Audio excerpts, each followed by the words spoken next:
आप सभी का स्वागत है मालवी एकेडमी में। नमस्कार। और आप सभी लोग अपना जो एडमिट कार्ड है वो क्लैट का आप डाउनलोड कर लेंगे क्योंकि वो रिलीज़ हो चुका है। कल ही परसों वो एडमिट कार्ड आपका रिलीज़ हो चुका है।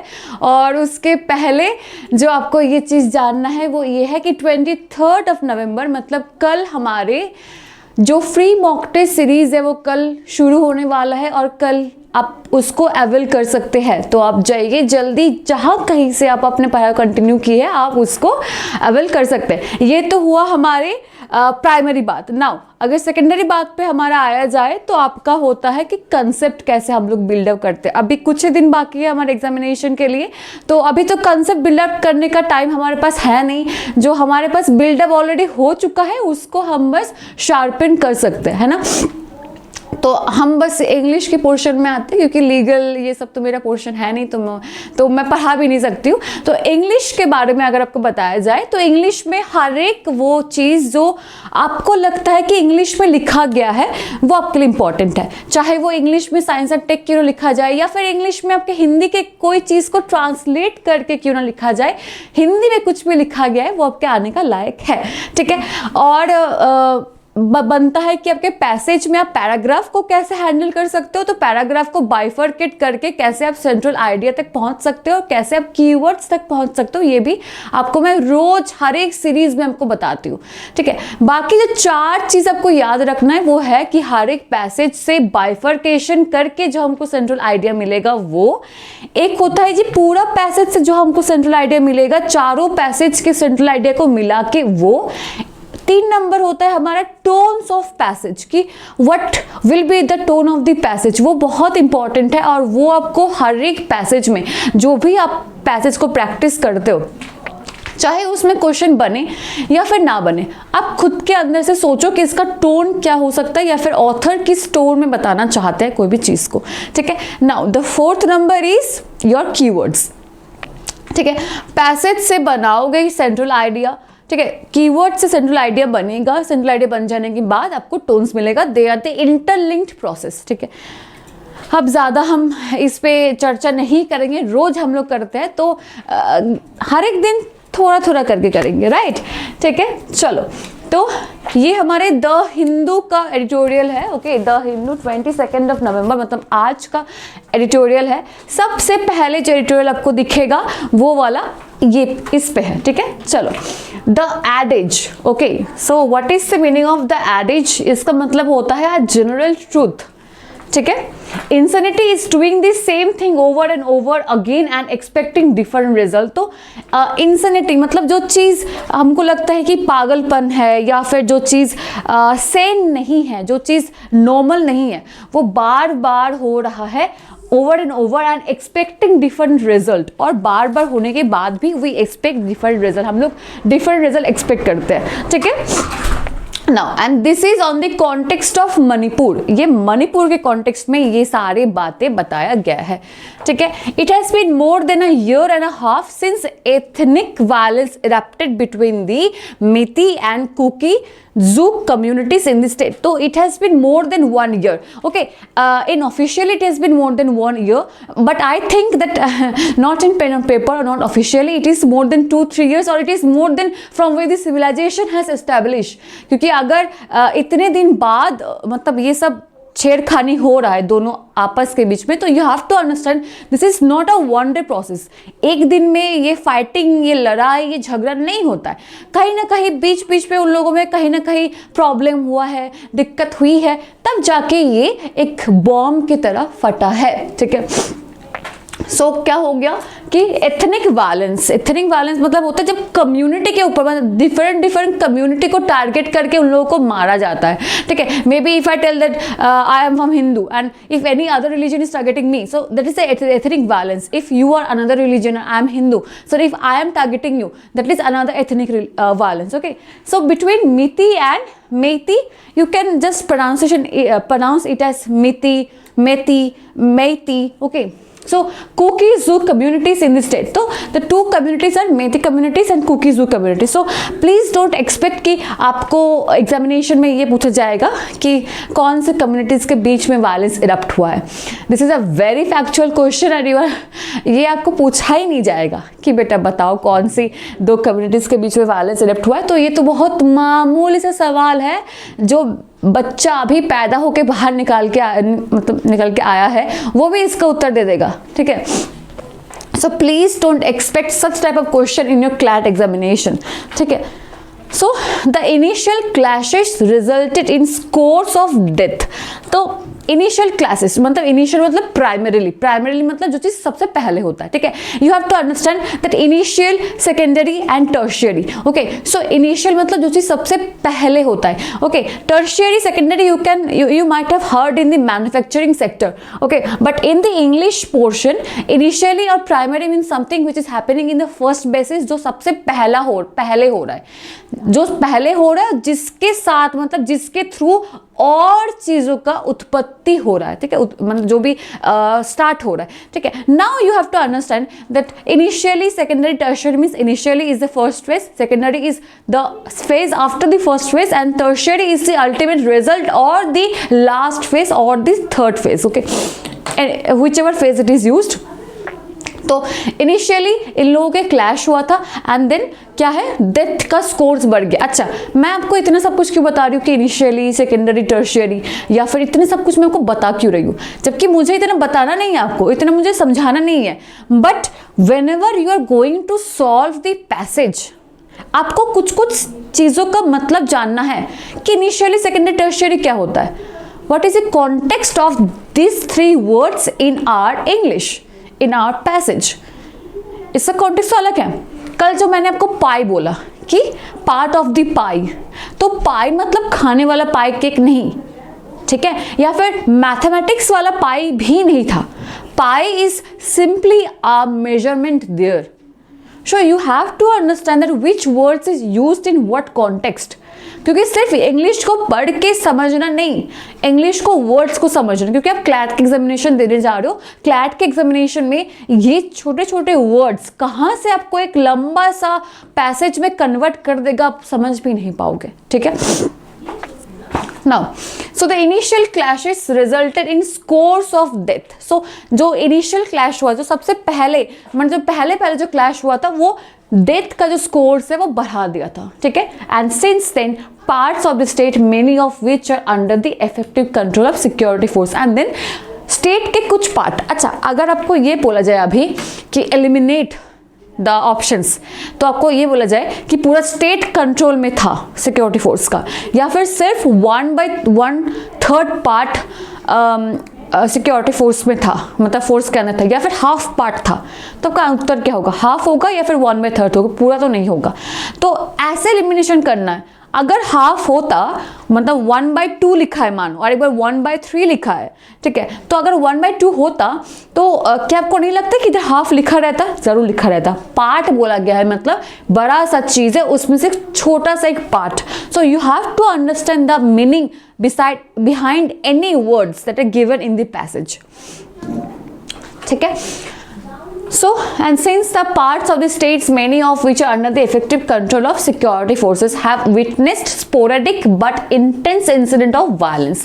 Okay, so they have witness मतलब होता है कि जो चीज़ आप अपने आँखों के सामने witness करते हो, देखते हो, जिसका प्रूफ आपके पास होता है. जब हम कोर्ट में जाते हैं, you are a class students, you know everything, कि जब आप कोर्ट में जाते हो तो क्या करते हो, विटनेस आता है.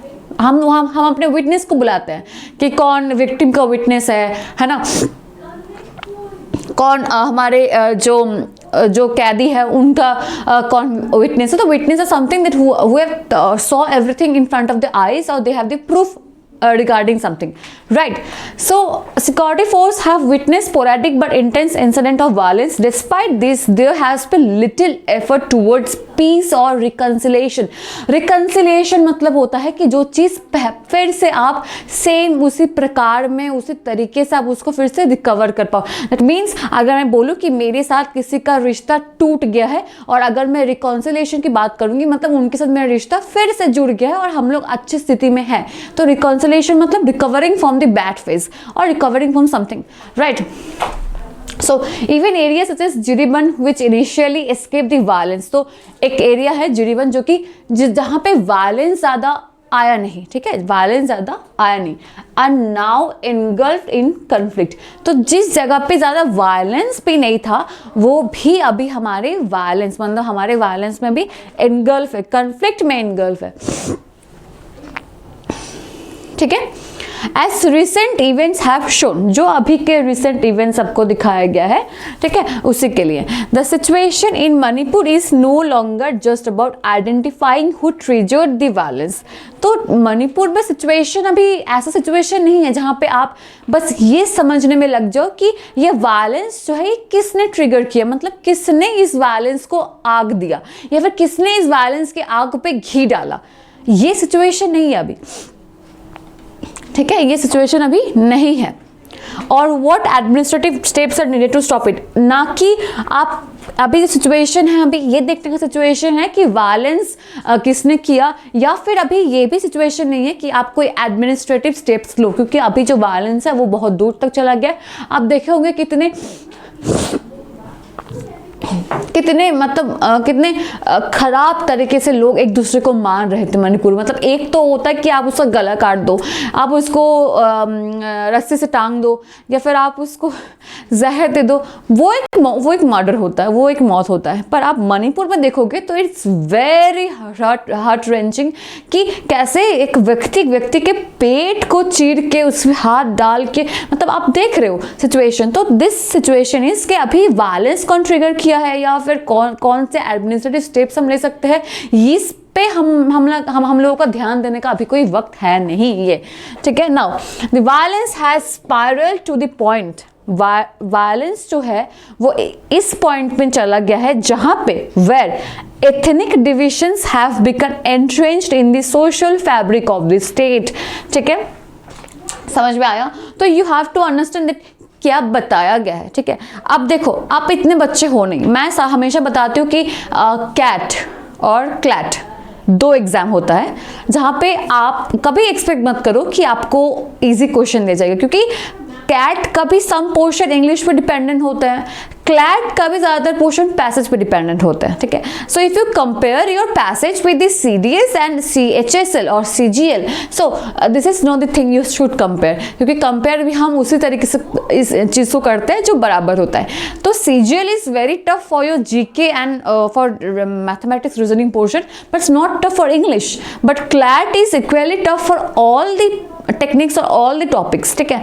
तो आपको कभी भी आप जब जाओगे पैसेज प्रैक्टिस करने, make sure you practicing the passage from the early years, past years CAT paper और पास्ट ईयर क्लैट पेपर्स, ठीक है. अभी भी अगर आपके पास टाइम है and you are watching this video, please make sure कि अगर आप प्रैक्टिस कर रहे हो तो please do not practice from any CHSL और any CUET questions, no, because the जो आपके जो लेवल है वो मैच नहीं करेगा और आप बहुत इजी आंसर दे दोगे तो आपको लगेगा कि अरे हम तो सब कुछ कर लिया, have done everything, but that is not the thing. वो कोई बात नहीं है. आप इजी क्वेश्चन करोगे जब आपके एबिलिटी हायर है, आप और भी ज़्यादा अच्छा कर सकते हो, और आप इजी क्वेश्चन कर रहे हो तो आप ऑब्वियसली यही बात हुआ ना कि आप इजी क्वेश्चन इजीली कर लोगे, पर वो क्वेश्चन तो आपके क्वेश्चन में आएगा नहीं. तो आप जो इजी क्वेश्चन करने के बाद अपने आप को बहुत ज़्यादा वो फील करो कि अरे हम तो सुपीरियर है, हम तो सब कुछ कर लेंगे, पर वो क्वेश्चन तो ईजी था इसलिए आप कर ले गए, पर हार्ड क्वेश्चन क्या होगा. सो मेक श्योर कि प्रैक्टिस में भी आप उसी लेवल के क्वेश्चन को यूज़ करो. ऐसा नहीं है कि अपने दिल को सेटिस्फाई पहुंचाने के लिए, अपने दिल को सेटिस्फाई करने के लिए you will move on to the more easier questions, ठीक है.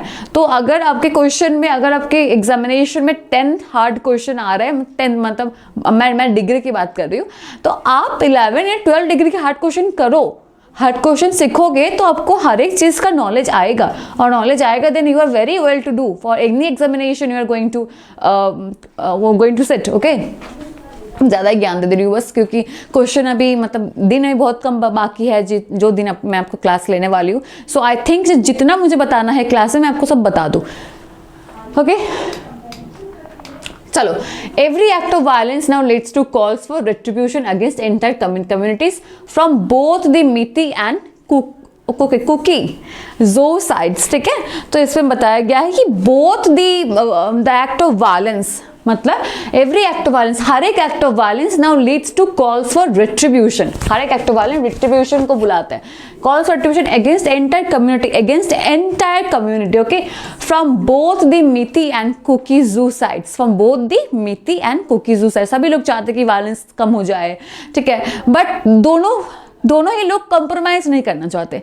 देखो, कोई व्यक्ति मरना नहीं चाहते अपने से, जब उनको पता है कि हमारे और उनके कम्युनिटी के बीच में लड़ाई हो रहा है तो कभी मैं भी मर सकती हूँ, तो वो नहीं चाहते।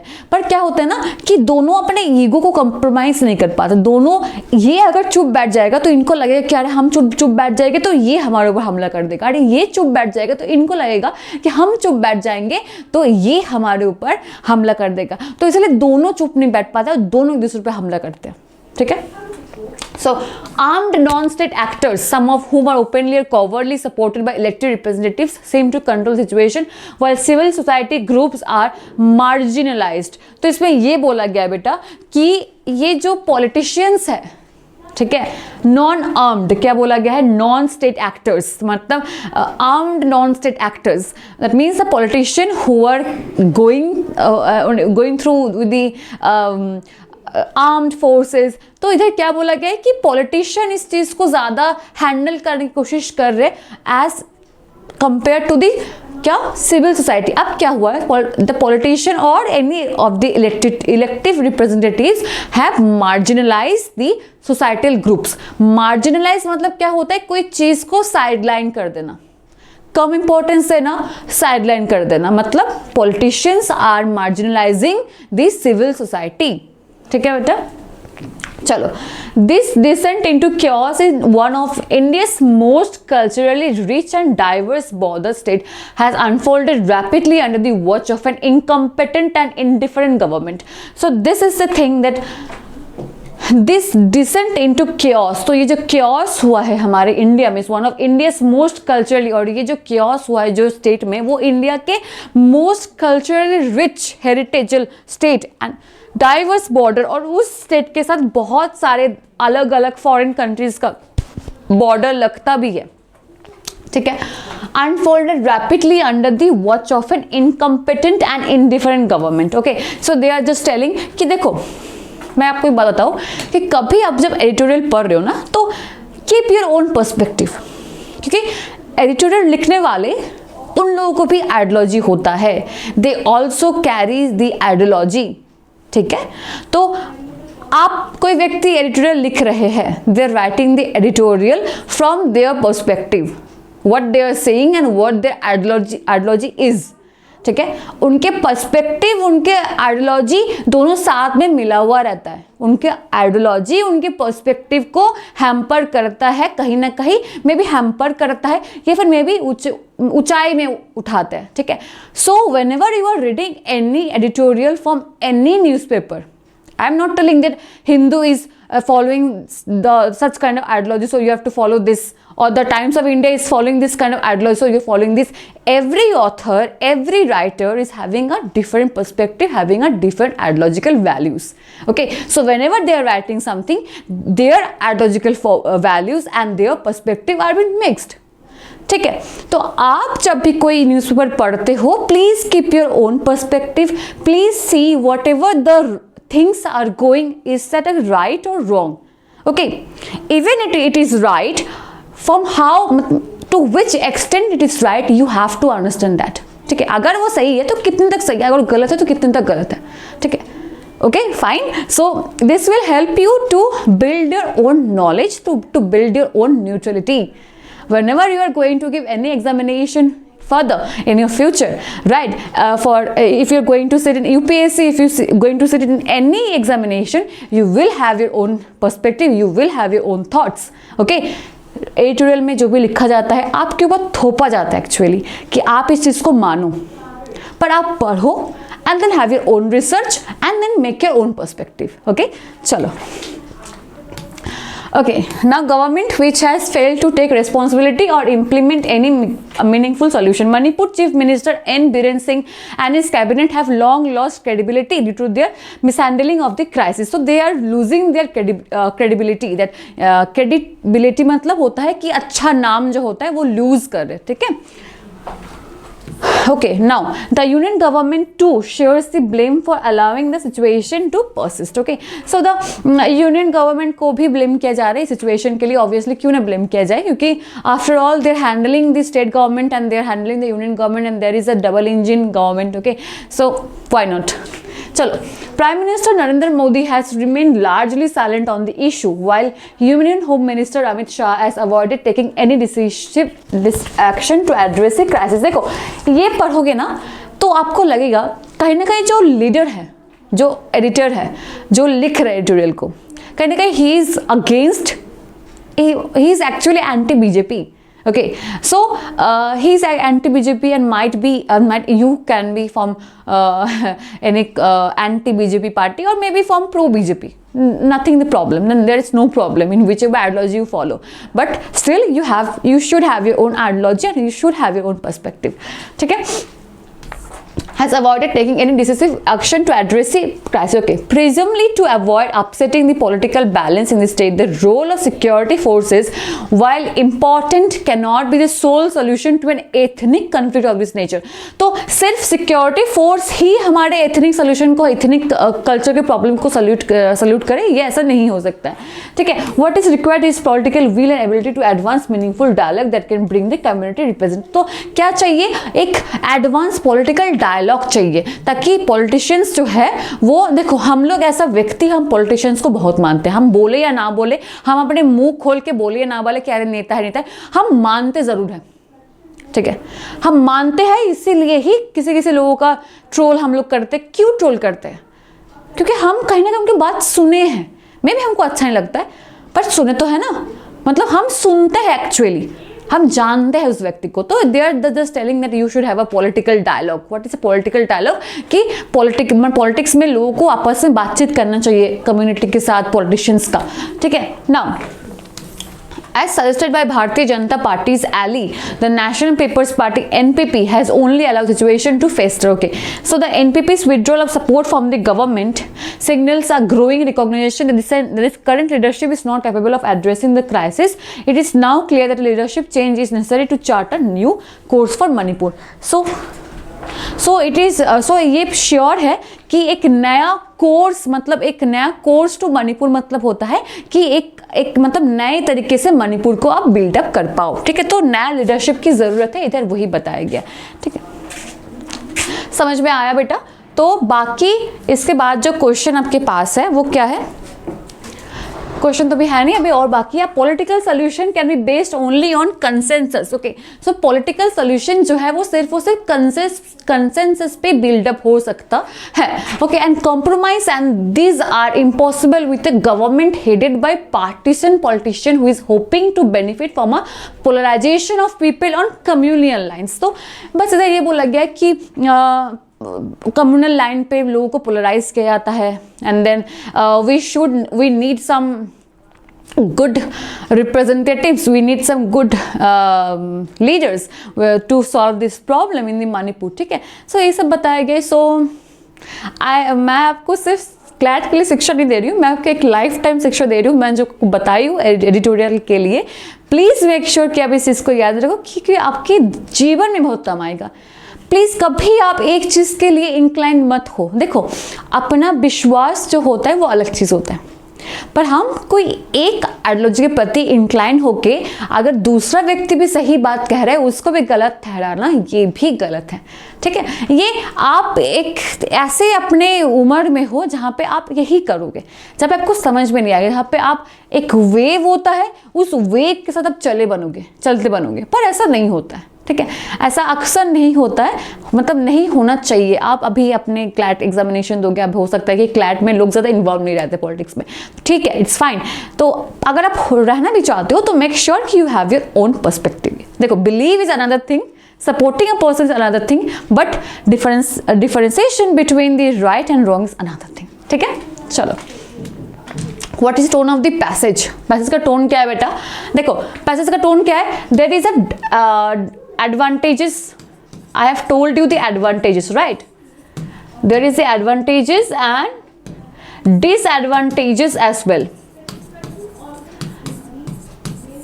that means कि you can see both the positive and negative. Negative को ज्यादा आप देखोगे, पॉजिटिविटी कहाँ आ जाएगा? जहां पे आपको ये बताया गया कि अच्छा लीडरशिप से ये चीज बन सकता है, मणिपुर अच्छा स्थिति में आ सकता है। तो obviously it is critical, sarcastic नहीं होगा, ऑप्टिमिस्टिक नहीं होगा, यू कैन एलिमिनेट, क्योंकि ऑप्टिमिस्टिक कोई पॉजिटिव चीज को बताता है, sarcastic is telling about something that is negative, okay, something that is irony, and indifferent is not. So critical will be the right answer, ठीक है बेटा।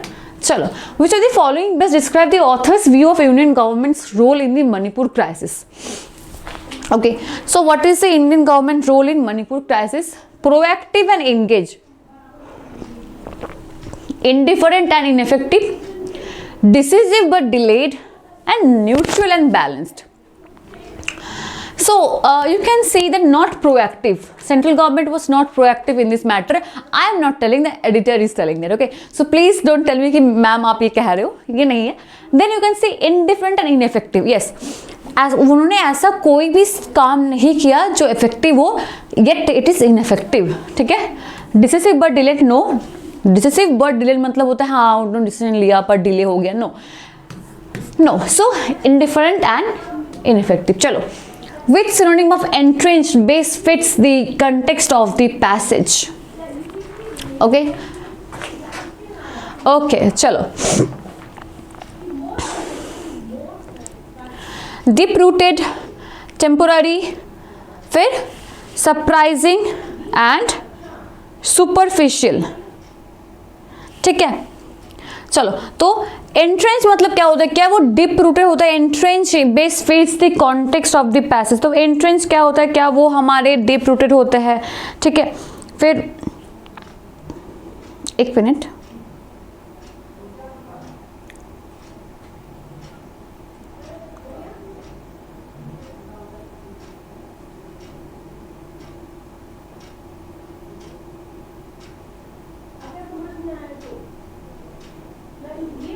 ओके, सो डीप रूटेड या फिर टेम्पोररी, ठीक है, या फिर सरप्राइजिंग या फिर सुपरफिशियल। डीप रूटेड मतलब होता है कोई चीज़ पे बहुत अच्छे से गहराई से उसको याद मतलब देखना। डीप रूटेड मतलब डीप रूट कॉज हम लोग कहते हैं, ठीक है। Then we can tell temporary, then surprising, the superficial. So deep rooted is the right answer, ठीक है। What does the phrase descent into chaos suggest about situation is Manipur? तो डिसेंट इनटू क्योस मतलब क्या होता है? तो डिसेंट इनटू क्योस मतलब क्या होता है कि जो चीज़ जल्दी जल्दी खराब हो रहा है, ठीक है, जो चीज़ आपके जल्दी जल्दी खराब हो रहा है वो हम क्या कहते हैं उसको? डिसेंट इनटू क्योस, ठीक है। तो okay, so what will be the answer? The condition is rapidly deteriorating, ठीक है।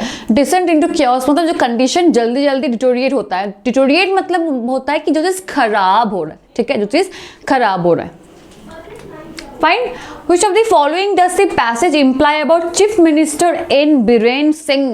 ओके, तो एन बीरेन सिंह के लिए क्या बताया गया है? जो कि एनपीपी का लीडर है और जो कि हमारे गठबंधन के सरकार के में वो है बीजेपी के साथ। तो उनके लिए क्या बताया गया है? He has handled the crisis with exceptional skill, कि उन्होंने क्राइसिस को हैंडल किया बहुत अच्छे तरीके से, ठीक है। Now he has successfully gained the trust of both communities, and उन्होंने बोथ कम्युनिटीज के ट्रस्ट को गेन किया है। He is perceived as incapable of resolving the conflict. मतलब वो incapable है अपने conflict को resolve करने के लिए। और एक है he has been praised for his peace building effort. तो मैं आपको एक चीज़ बता दूं कि इसमें उनके लिए खराब बताया गया था कि वो इतने कैपेबल लीडर नहीं है। So obviously everything which is in negative term, he is perceived as incapable or insolving leader. Okay, so resolving the conflict. He can't resolve the conflict. Okay, चलो, in the context of the passage, what does the word marginalized mean? I have told you कि what is the meaning of marginalized, that whenever आपको sideline किया जाएगा, मतलब आप कोई चीज़ से deprive हो, मे बी वो कोई भी चीज़ हो सकता है, अगर आप बड़े लोग भी हो, even if you are very rich, you can be marginalized. Okay, so क्या होता है, इसका उत्तर हो जाएगा हमारे इग्नोर्ड और साइडलाइन। जो चीज़ को आप इग्नोर करते हो उसको साइडलाइन कर दो कि नहीं तुम नहीं चाहिए। अगर तुम मेरे दोस्त हो, तुम भी मार्जिनलाइज हो सकते हो, क्योंकि हम क्या बोलेंगे, नहीं नहीं तुम जाओ, मैं आज नहीं जाऊंगा तुम्हारे साथ, तो ये इग्नोर करना, this is marginalized. Okay, in marginalize जो वर्ड है वो हम बहुत तरीके से यूज़ कर सकते हैं। मार्जिनलाइज सेक्शन हम यूज़ करते हैं, दैट मीन्स ये नहीं है कि वो पॉवर्टी वाला सेक्शन है, दैट मीन्स कि जो सेक्शन को हम इग्नोर करते हैं, इंडिया के गवर्नमेंट जो चीज़ को इग्नोर करते हैं, दे आर मार्जिनलाइज सेक्शन। ठीक है, okay, so it's very, the passage words very good, get this is very easy, उसमें कोई दिक्कत नहीं पैसेज में, everything is fine. The Hindu passage is almost good. The Indian Express का पैसेज देखोगे, हिंदू का देखोगे आप, इकोनॉमिक टाइम्स में क्या होता है ना, इकोनॉमिक टाइम्स से हम पैसेज करने में थोड़ा सा मतलब मैं इग्नोर करती हूँ इकोनॉमिक टाइम्स को, क्योंकि ज़्यादातर उसमें चीज़ें रिलेटेड होता है इकोनॉमी के साथ। ठीक है, सो आई इग्नोर, क्योंकि मुझे ओवरऑल होलिस्टिकली कुछ चीज़ चाहिए होता है, तो जो मैं लाती हूँ कभी कभी आपके लिए पर्सपेक्टिव लाती हूँ, कभी आपके लिए अभी जो लाई हूँ आपके मणिपुर, तो ये बनता रहता है, तो आपको मैं देती रहती हूँ, है ना, रोज रोज नया चीज़ें बनता है, आता है एडिटोरियल में। ठीक है, और एडिटोरियल आप भी प्रैक्टिस कर, अगर आपके पास नहीं भी है मानो सब्सक्रिप्शन कोई भी पेपर का, कोई भी ई पेपर का, तो you can go for the editorial section. Editorial section आपके लिए फ्री होता है, ठीक है, तो आप उसको पढ़ सकते हो। ओके, तो ऐसे ही हम लोग फिर मिलेंगे अगले क्लास में, अगले और कुछ ही क्लास हमारे होगा, फिर मिलते हैं हम अगले सेशन के लिए, फिर मिलेंगे। अभी तो आप कल ही मिलेंगे, बट इसके बाद जो सेशन के लिए मिलेंगे वो अगले सेशन के लिए मिलेंगे। ठीक है, चलो, तो ऐसे ही आप लोग अच्छे से अपने प्रिपरेशन करते रहो अपने क्लैट के लिए, अभी कुछ दिन बाकी है और मेरा बेस्ट विशेस हमेशा आपके साथ है। ठीक है, चलो फिर मिलते हैं अगले दिन, तब तक अच्छे से रहो, have a nice day, take care, bye bye.